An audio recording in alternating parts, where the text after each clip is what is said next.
And we're good. Hey, Mark. Hey, Judy. How are you guys? Doing well, We're Richard. great. How are you? Very good. So we've been having a conversation in the background, and I definitely want to record a lot of this for the benefit of the group. But I'm going to start off with a pretty typical question. What I ask everybody, and what you guys, I'm sure, have answered 100 times, is like, what do you do, and why do you do what you do? Maybe give me a little bit about what differentiates you guys from others that do what you do as well. That would be super helpful. And either one of you guys can start. Well, the first question, yeah, we have to determine who's speaking because we'll both start talking at the same time. So how about you start, honey? Want me to start? Oh, by the way, we are a couple. Yes. There you go. Yeah, that's why we're always on the same screen whenever we're in these meetings. It's like You know what? One person I passed on to you really liked. Like I told them a bunch of people could solve the problem, and said I'll go with a couple.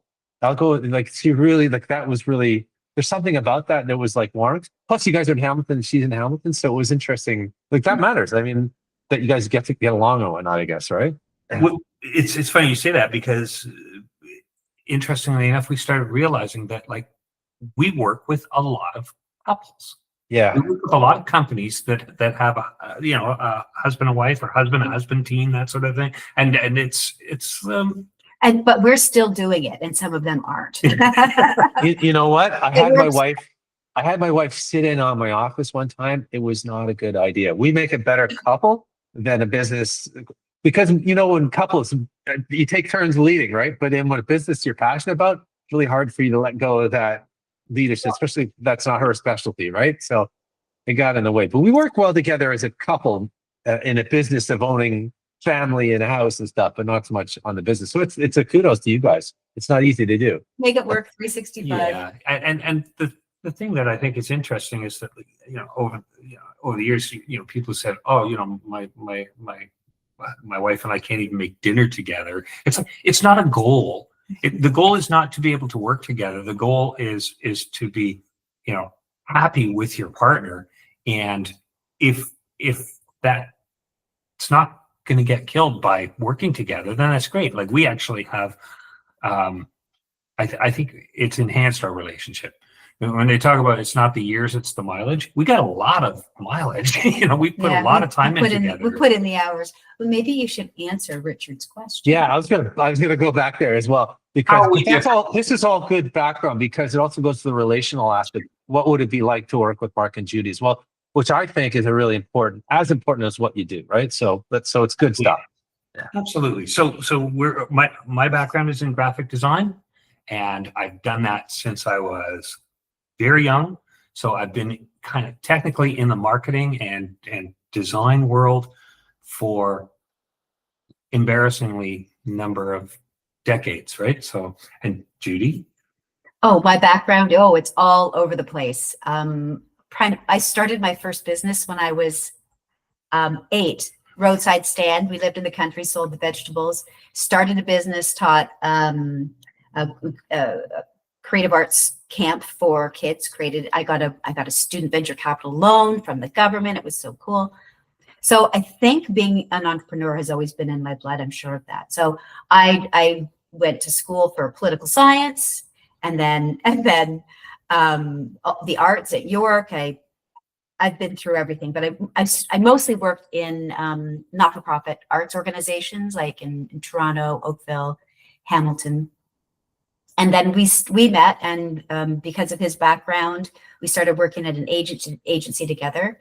I think my forte is project management, if you will, and then having the knowledge of the not-for-profits, specifically arts and some social service. That was a nice tie together for us to bring our skill sets together.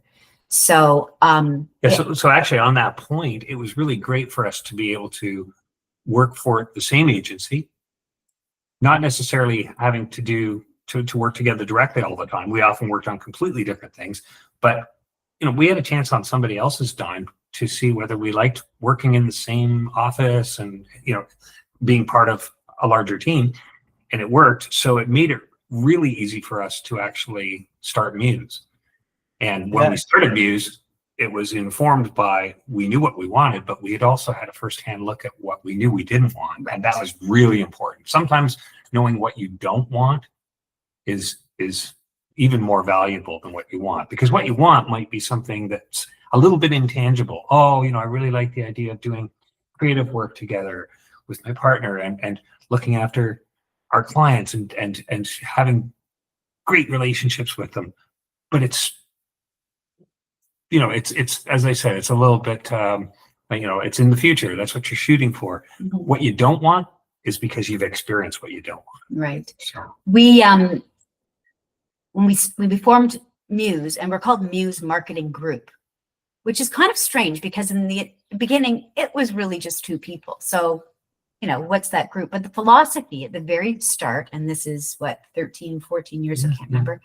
The philosophy was that the group component would be all the people that we would be working with. So we knew what our skills were, but we'd be working with photographers and web designers and writers and all those good things. And then, a little bit of a lesson. And I think you were just talking to Mark about this. We grew. So we grew to not just work with external contractors. We hired. We grew and we grew, and we were eight or nine before the pandemic hit, and things were going very well. But it was a lot of, my job became running the team, and very much away from the creative side. So the Muse Marketing Group came into flourished for a period of time.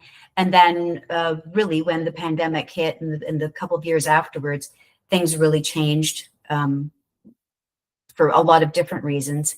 And now we're a team of 3, and Muse Marketing Group actually now makes more sense than it ever did before, because we really have embraced the concept of collaborators. We've got a brand new website that we're just about to launch. We're totally transparent. We let people know who we work with, how to get in touch with them, because we need those people to work with. And they're so great at doing what they do. We want other people to know about them. And so, support each other. That's why, your group is so critical to what we do and how, and what we believe in. I really like that. And I didn't see the group part, but it does completely make sense, because there's a lot of people that do what they do. They're experts in what they do, but they don't want to take on the whole thing. So being in a part of a group, sometimes the work can come to them and they can focus on the work. I think of Rob Lilly. You guys have met Rob, does web development. Would not like to go out and just be the front man, prefers to do the work and be that type of person. And I think you can get some really talented people in your group by just filling in those gaps so I really like that. Tell me, okay, this is a trickier question, probably going back dated. The Muse part of it. Tell me do you remember where that came from? Yeah, it happened on our front porch of our house. And we've been, working on ideas for names. And one night our mutual friend, Lance Darren Cole, had stopped by, as he does, and he was talking to one of our kids on the front porch. And for some reason he said, "Olivia, did you realize that the word muse is in music, museum, and he's talking about the muses to at the time was younger kids." We overheard what he was saying. We just went, and we both looked at each other. Yeah. And went, Muse. That's it. I get that, because I was reading your LinkedIn profile too, Mark, and you're into music. Are you guys both into music? Oh, yes. So tell me. We had a group. We had a group. We were in a vocal group. Yes, we did. We have a recording. We actually did live shows. Okay, I got to tell you, I'm watching this series now, totally off topic here. Black Rabbit. Have you seen Black Rabbit? No, I'm looking forward to it.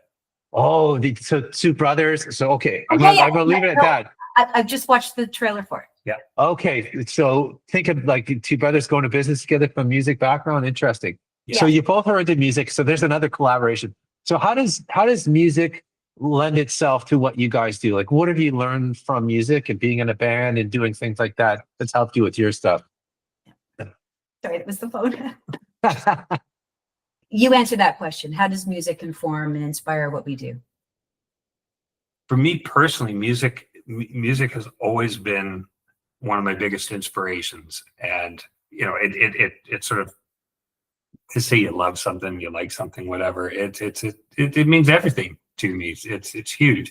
And, you know, it's fun to play it yourself, but I really appreciate other artists. You know, the musicians, performance, the live performance, listening to recorded music. I think it's just it's another level. Words are wonderful. The written word, I love reading. I love words, always have.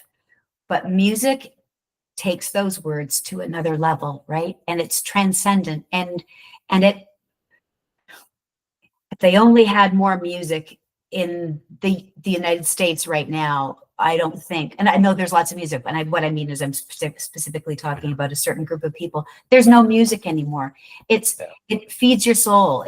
It inspires you, and not just the music, but the musicians. When you read all those amazing biographies and you learn about them in depth. Who did I learn about? Whose biography did we watch the other day? And I was gobsmacked at how brilliant. And Billy Joel. Billy Joel. You always love. You got to watch the Okay. documentary. I liked Billy Joel. I thought his music was great. Certainly my era.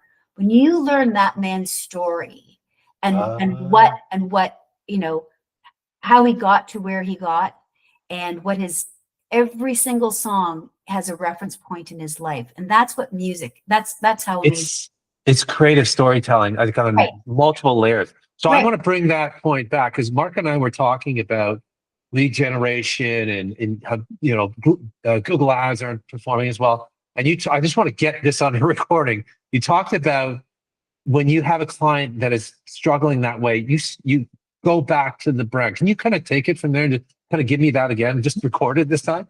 One of the things that's very exciting to me about what we do is we're foundational to a business in terms of, you know, marketing is something that you do after you've established a foundation. The foundation is your brand, and your brand isn't just your logo. It's not the colors, that sort of thing. It's everything that you do. It's you know, how does the phone get answered? Do you have a phone? You know, that's everything. It's your core values. It's your core belief, and that's hard. That's a hard thing for a lot of people to understand because it's so personal. But when you can bring that forward into the business that you started, like everyone has a why. They just haven't been able to articulate. When big companies, the brands that are still around and have been for the last 50 to 100 years, they started with a core.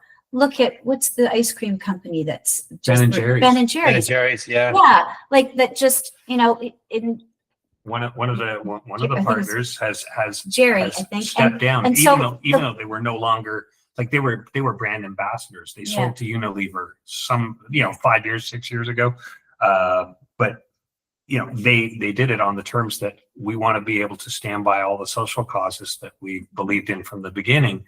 And at the point when he felt that he could no longer do that, he was no longer being allowed to do that, he's stepping away from the brand. So with disappointment, so when you can express the values of your business in such a way that other people connect with them, and we all connect here, right? Or my heart's here. It's like we connect in our person, in our head. So when you can connect with somebody, a customer, a prospective client that way, and do it through your brand voice, your brand story, the way that you show up in the world, and and your it's the core of your you were just talking about your earned media and your owned media, right? And your paid media. Well, your own media is it starts with your brand. All those other things come together and make sense because the foundation is your brand message, and it's more than the toolkit that you've got. It's who you are, what you believe. So clients know what it's like to work with you. Take me from, I'm a prospect, unless we could call it lead generation. That tends to be a pretty common one. What is your what does your process look like? What is it? The discovery, et cetera. Maybe take it from there. We have to have a conversation, and it's usually multiple conversations. One thing that we've sort of evolved is we're not in a rush to try and put a proposal in front of somebody. No. And of course that can be frustrating to people who want it to be transactional, but to us, it's as important that we understand that potential client and their needs and their commitment to wanting to do the work.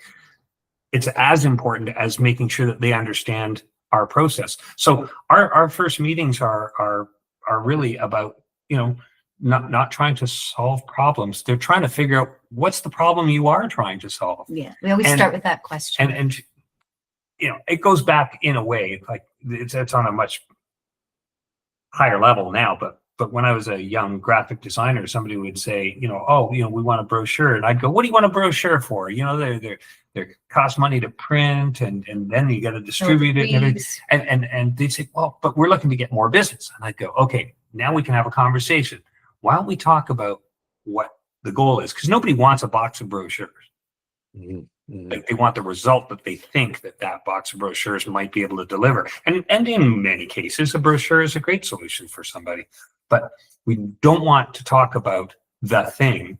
We want to talk about, what is it that you'd like to accomplish? And so we do that with people, and we're probably generous to a fault in terms of, if I come up with an idea while I'm talking to them, it usually gets worked into the conversation. And, if they want to walk, if that's all they needed and they run and use it, that's not a problem.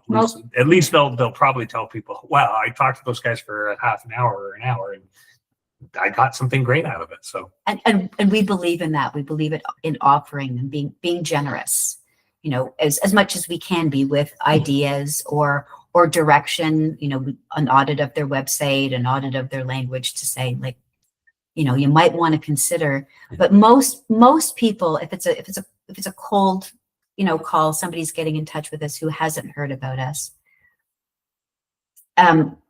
we like to find out right away, what problem it is they're trying to solve. Most people don't know what problem they're actually trying to solve. I will say we work with small to medium-sized businesses, and they might say, oh, well, like our ad campaign's doing terribly, or my website doesn't work. They don't really know what the problem is, but they will, try to say, okay, well, I think I need this. I need this. Mm-hmm. So it's only through the conversation that we have with them and working through, what problem you're trying to solve, what are the goals, tell me about your brand, tell me about your audience. What do you actually know about your company? A lot of people don't. They may have started it, they may have inherited it. So when we come to an agreement that, we think we're aligned, we'd like to work together, then we will put together a proposal based on the conversation that we've had.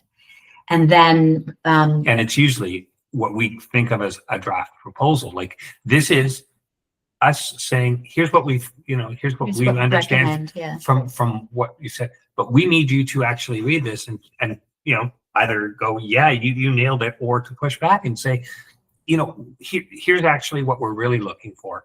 And if that what they're really looking for is different, then we want to do a new proposal, if you will. Until we've actually got, I think that's why it's ridiculous to put a quote in front of somebody. Somebody says, how much we don't is have a a website? price list.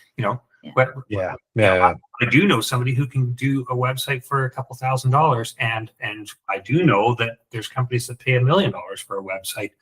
And obviously it's something in between those two extremes, but to be able to actually quote on exactly what somebody needs without them, they don't know what they need. I might have a good sense of what they need, but I don't want to be rushing that process.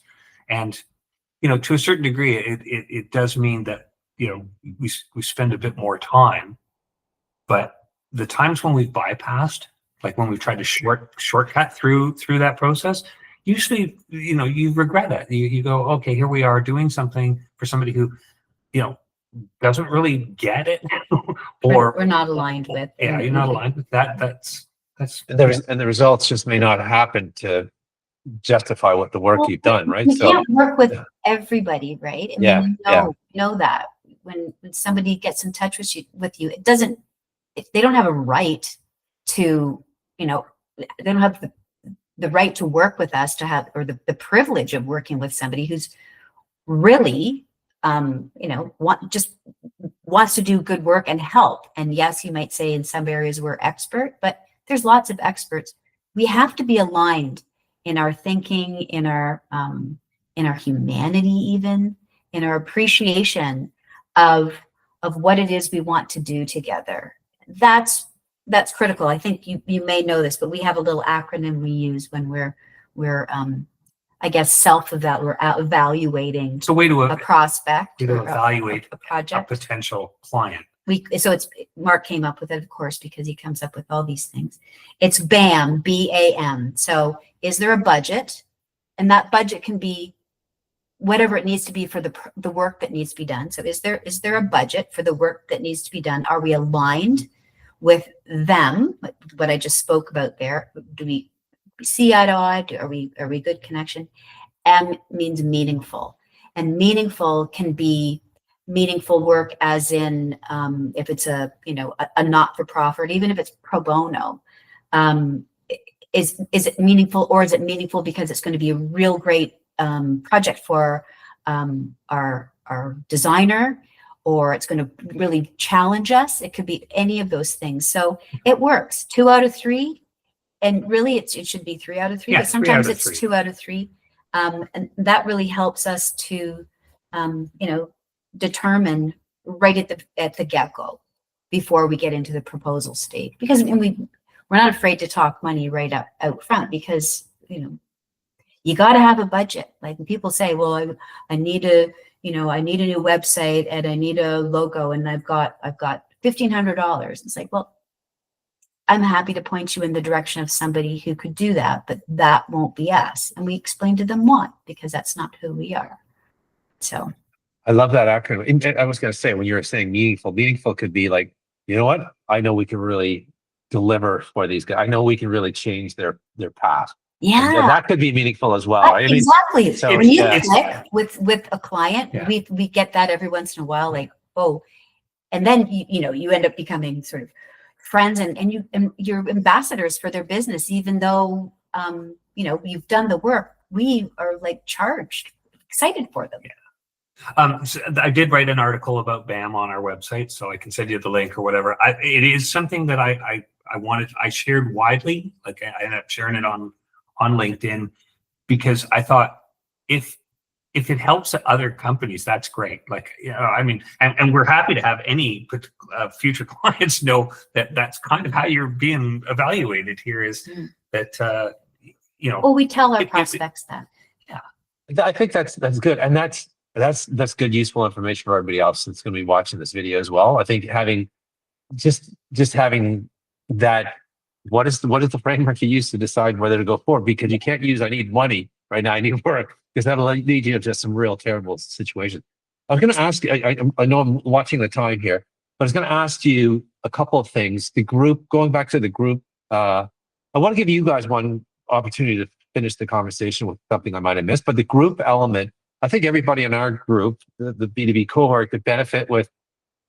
You guys have done the group, meaning the collaboration element, a lot. Can you tell me anything, what comes to your mind in terms of like lessons learned, in terms of what makes a good collaborating group that you keep?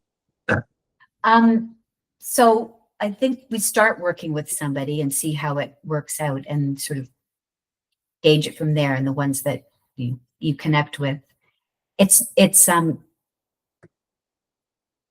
I'm going to say that we, and specifically Judy, has this wonderful combination of extremely high standards and then very reasonable, easy to work with. So, that combination can be dangerous for somebody, because they'll go, oh, she's so nice, she's easy, and everything. Miss a deadline. You'll find out. She'll be really polite, but she's going to say, you missed the deadline. You put us in trouble here. And that can't happen again. I mean, I'm not painting you out. It's like, you want I think that's fair. You want I think everybody that's- to be happy. And It's not for me. It's Yeah. not for me. It's for the project, the client. that I'm yeah. working with. and the rest of the You team know. too. I mean, Exactly. when you don't do your part of it, and you're part of a team, you are letting down the rest of the team, and so it's it's disappointing, and we don't want to disappoint clients, but we also don't want to disappoint our team. There's been times when we've had clients who have been, like somebody's come in and they have not been respectful of people who are working with us or working for us, and they've been really surprised to see that I would just as soon throw you out of my office than have you be And be rotten to. Yeah. It hardly ever happens, but Just once. So- yeah. So I want to take it back. I don't think we recorded this. We talked about right at the get-go quality being like, if we get into business for ourselves because we want to do things a certain way, and that quality stands behind that. So what you're saying in your group is that quality's got to be there. And then also the relational aspect. You just got to like working with them, but the quality's got to be up there, right? Because otherwise, what are we doing here, right? So I think if I summarize, hopefully I caught it there. What's the, what, You sure did. I mean, Right. part of the Yeah. advantage of not having, like we I think for the most part, we've had really great employees when we employed a lot of people. But everybody has limitations. And one of the things that's great about having collaborators is that you don't have to go, oh, we have a web designer, so that this work's going to go to them. It's like we work with multiple web designers, and some, like, you don't necessarily need super high skills if something's fairly low. So you go, I can get something that is a little bit more for not a junior designer, but somebody who has. Yeah. They're not, you're not going to use a sledgehammer to put in a finishing it, So yeah, I was, better. so as a when I started my business, I was a web developer. Yeah. And even though I went to art school, Mark, I recognized quickly that design wasn't my skill. So I had different designers, mostly to meet what I thought the clients needed, what they're like, and they just had the different, they're not going to change who they are. And I can find, like, I like finding the right fit for the client. So I totally understand that. That'll work from the web developer's perspective too. Yeah. What's the last thing? We've talked quite a bit, but did I leave anything else out in terms of like, what's it like to work with Mark and Judy? Like, is there anything I missed that you guys want to just seal off at the end there? I think that one thing that's nice, like we were really happy to work on projects, like to do a project, but the goal is to find clients that you can work with for the long term, Right. because what we do is sort of intimate to like, we really, the more we learn about the business and the owner, if it's owner led, the more effective we can be. And so, I'm kind of looking at it like, we don't have contracts. We don't work with people under contract. Even our, retainer clients, it's like, we would love to have notice from somebody if they can't work with us anymore for whatever reason. But, it's not a contract. And we got clients that we've worked with from almost the beginning. So. We have two that have worked with consistently since when we started, and they're both really great clients. Yeah. So we're really proud of that. And then some for a very long time. I think just to hinge on what Yeah. Mark was saying there. So projects, yes, usually a client will come in on a project. Usually it's a branding project, which leads into the website, and then, creating all the assets, collaterals, maybe there's photography, a photo shoot, a video in there. And then moving them into a monthly retainer situation. We call them monthly collaborators because we collaborate with our clients as much as we collaborate with other people in that are service providers. So that's sort of the two sides, the project side, the monthly retainer side, and then consulting as well. We're totally happy to do a short gig with somebody. They call it, they're not really sure what they need, but we can help them in a significant way over a few meetings, and we do that too. So those are the three ways that we work with a client, and we like that balance, because you have too much of one, I like that too. That Yeah. makes sense. There's something about starting and ending for the project, Yes. but also if you find a really good client, like who would want to just keep that relationship? And that could be for me in the historically one project that then leads to another project. Yes. Like, and sometimes there's gaps in between, but you just like working with that client. You just want to help. You can't help but want to help them, right? It's Right. So- it's a real honor, I think, when you've done work for somebody and you're really proud of the work that you've done and they seem to appreciate it, and then you don't hear from them, and then you get a call and it's like 2 years later or 3 years later, and it's like, oh, we just realized we need something else, and we wouldn't have called anybody but you, and that's nice because we're not very good at trying to stay top of mind, even though No, we have to do a better even job. we make sure our clients do, because that's really important. Is what are the key things that we all could be doing a better job of making sure that the people who already work with us know that we do these other things too. So I've had You've cases learned that where the hard way. I've done this one particular type of work for somebody for a long period of time, and then realized that oh, I didn't even think you could do that. It's like, yeah, that's actually the core stuff that I do. Yes, and then you're kicking yourself for come on, Yeah. gotta So do what I tell people to do. and that's it. Again, one of the I love to talk to especially small businesses and startup businesses about the very basic marketing things, the low cost, no cost stuff that you can do, which is making sure that you ask for referrals. When you've done a great job for somebody, they probably know at least a few people who could use your services.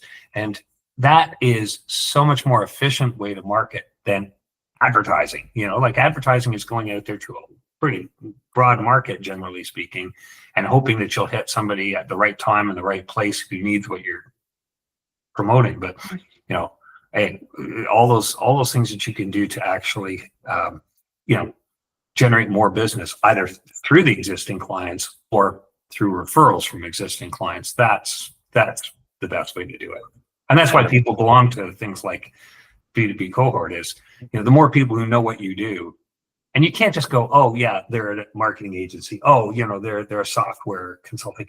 You actually have to know what kind of problems you solve and what you love to do, because now all of a sudden people can speak about you with detail. Yeah. That was the one thing I learned from sales, speaking with Linda and others that do sales that have done this a long time. It's like, we can't refer you if we don't know what you do. We don't totally, and even though we're friends, if I don't fully understand what you're doing, I can't refer you because I don't feel comfortable referring the wrong. So that's a huge, that whole referral element is huge. So I appreciate that. I got to work on that myself. There's a parallel. We can help. There's a parallel too.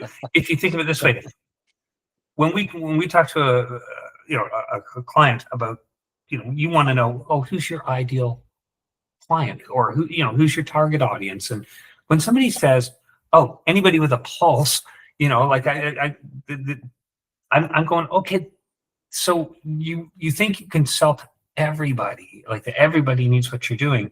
But when you speak to everybody, you don't really connect with anybody. You really need to actually do that work. And it's the same thing with, if you're at a networking group and you get up and you're telling people about your business, and you say, who would make a good referral for you? Oh, anybody. It's like, no, it's not true. Yeah. Not anybody. Yeah. And paint a very specific picture. Describe your best client. Yeah, everybody has. Customer. Everybody seems to have a better sense if you paint a very specific picture.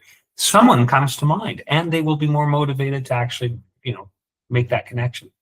Yeah, and they will remember when they're talking to that type of person too. Yes. Yeah. I have definitely, I totally believe in that, and I totally that's one thing that I would consistently work on myself, just to make sure that I'm explaining that correctly. And that's something that I think would be great for our group, the B2B Cohort, is to share, as a group, have conversations or presentations about the things what we do. The things that work, like not just I didn't mean so much like everybody tell us exactly what makes a good referral. I'm talking more about, let's talk about how you communicate. Let's Yes. encourage people to be more specific. one of the things we do with clients is don't try and tell them too much. Tell them one thing that they won't ever forget. That's so much more powerful. Yeah, because they will remember. They won't remember 100 different things. No.